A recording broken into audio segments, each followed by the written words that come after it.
Susie Houston. I'm a lifestyle nurse specialist with Vidant Lifestyle Medicine Clinic. And I'm here to talk about a 3-cheese pizza that's pretty simple, easy peasy kind of deal. And you just need a few ingredients. And it depends what you've got in your fridge that you could use. So we have got pita bread. And I just wanted to give a little point that when you are looking, so this is the whole wheat, and there are 4 grams of fiber in the pita bread that's the whole wheat versus 0 in the white. So just be careful when you pick this up.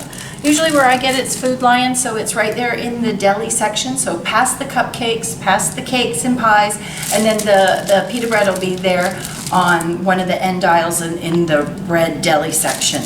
And the idea is that it's got 31 grams of carbs in this. So think about so 1 pita bread is 31 grams of carbs. Well, that would be like a small carb meal. So think about this idea versus if you ordered a pizza or had ones with thicker crust that you don't have as much control over. So here you've got some control.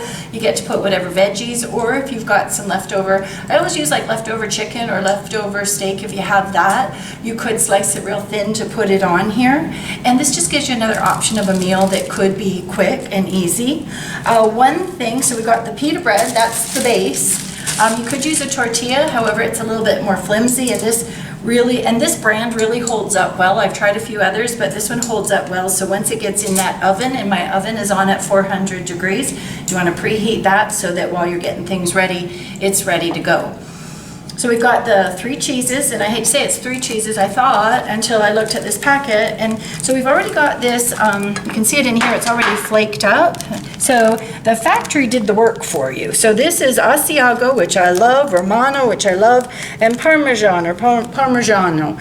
So those are great Italian cheeses for our pizza. And then I've added a mozzarella, which doesn't have the same kind of flavors as these guys in here. So it's almost like a white pizza we're making. And then we've got sharp cheddar, and that's one of my favorites. So you want to use these sparingly because there's going to be there's going to be fat content. So the more cheese, of course, you put on, the more fat that you've got kind of adding to your pizza. So use sparingly, like the more you smother it, that's going to add to your calorie amount.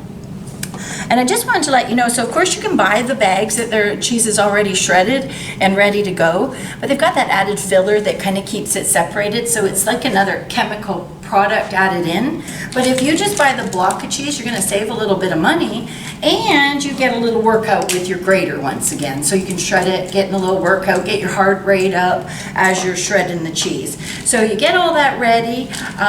Also for our pizza, we're going to have one that's going to have tomato sauce, and this is just one of the usuals off the shelf, and that's going to be the base. And we're going to have a little bit of broccoli. We've got some basil that I've chopped up, and that's from our garden. And then we've got just some light onions, so spring green onions would go on that with the cheese.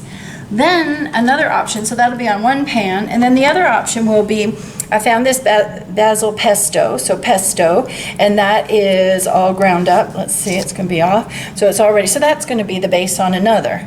So that's going to have the basil and the cheddar, the cheeses, I mean. Okay, so we are ready to go. So we're going to take this over here. We're going to start to this side, and we're going to make this work. So we're going to just put just want enough to kind of make sure that you get it all covered. Whatever's bare is going to just crisp up in the oven. So we've got that one.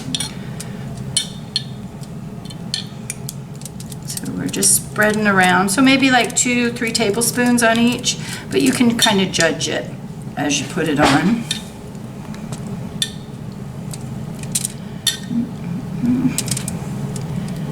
So, and then just spread it evenly so that everybody's getting a little piece of the action with the tomato sauce. So there's that.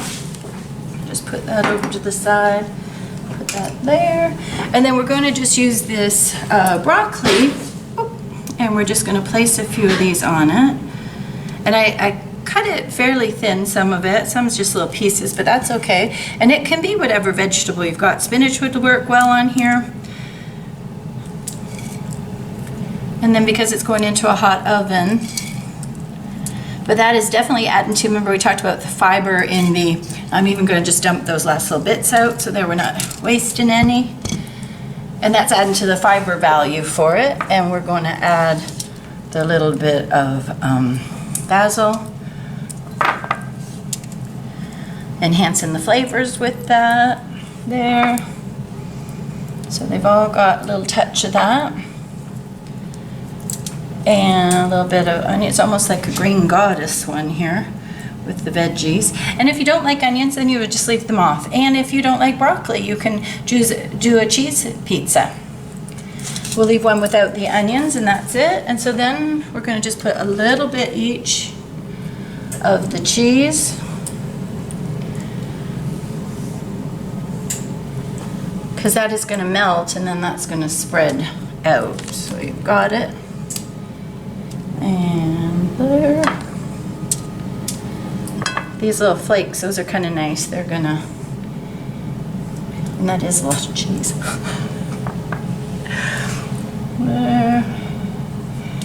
There, and then the last little one.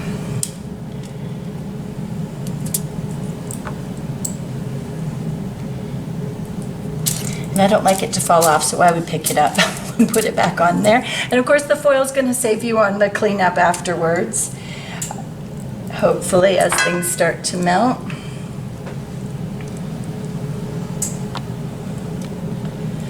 There. And then that's those pizzas ready to go. Now just move out the cheese so it can kind of hit everything.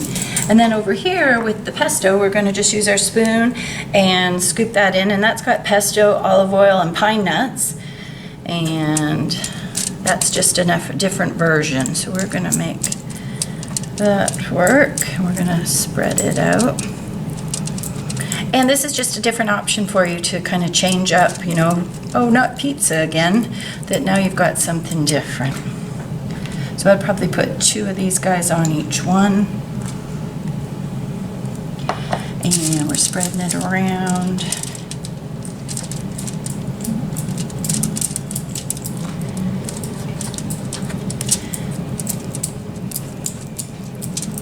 And then this also, so if you cut it into 4 pieces, there you go. And if you had half, that's even cutting down. That could be a snack for you for carbohydrates. Still getting some fiber, and you know what you've put into it.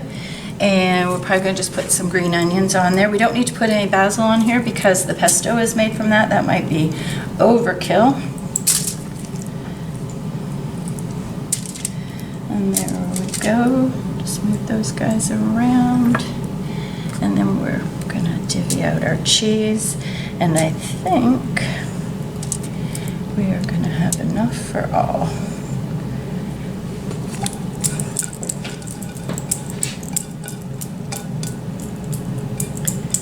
And then just if you got short on the one end, then you would put a little bit more of the different kind on the other.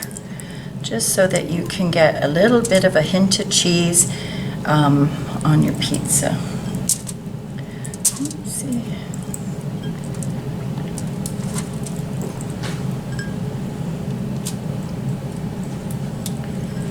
Look.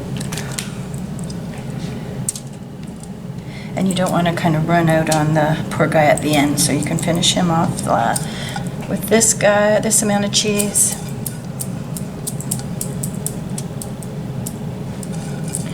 And even you could jazz this up with pineapple and ham. There would be your like Hawaiian pizza. You could add a little chili powder on there, or peppers. Some of those chilies that we have there, you could add that on if you like a little spice. And then the last little bit would be the little bit parsley, or whatever you've got. And there are your pizzas. And so these are going to go into the oven, and they'll be in there at 400 degrees, and that'll be for about 15 minutes. Okay, but you might want to check, because you just never know how your oven is running. Too hot, too cold, just open up or look through the window just to see that everything's melting up. Okay, in the oven at 400 for 15 minutes. And I did change the racks a little midway through, just put, you know, flipped them, one on the top, one on the bottom, and then flipped them again, just so that they would do a nice even cook. So we've got the broccoli onion with the 3/6 cheeses. We've got it done. And then we've got the pesto cheese surprise over here. So what we're going to do is, and so some of the oil, don't worry about that. That's just the way the pesto works, is there's some olive oil in it. So got a little extra, but it's good for your heart, so not a big deal. And then they are nice and crisp. So the big thing about the pita, you want to be nice and crisp so that they're going to hold up well. Alrighty, so here are our 3 pizzas out of the oven. These were the veggies with the broccoli and onion and the 6 cheeses. So they are ready. They were in the oven for 15 minutes at 400. And so we're just going to give them a little cut. So this pizza, just if you're thinking about your carbohydrates, one of these is going to be about 30 grams of carbs. The vegetables and the cheese, that's not going to be any carbohydrates for you. It's the bread on the bottom with the pita. So we got lots of fiber here with the pita and fiber with the vegetables. And then if you paired this with a green tossed salad or a chopped salad, then that would be a meal complete. You can always, because this is a veggie cheese pizza, you could always, if you've got a little bit of leftover chicken or you've got leftover maybe steak, you could slice it real thin and put that on before you put the cheese on, just to please everybody in the household. So we're just going to put that over, and if you thought about it, this half would be your salad and then your little pizza would be over here. And so just depending on portion-wise, I would just take my big knife, my big French knife, and give it a little cut. And if you were trying to feel like you've got extra pizza, you could cut it into 6, and that can trick your mind to be thinking. So imagine if you've got, here's your little plate, we're going to just serve it up. Here's your little pizza. Is that wet? There you go. And there is your little pizza ready to go.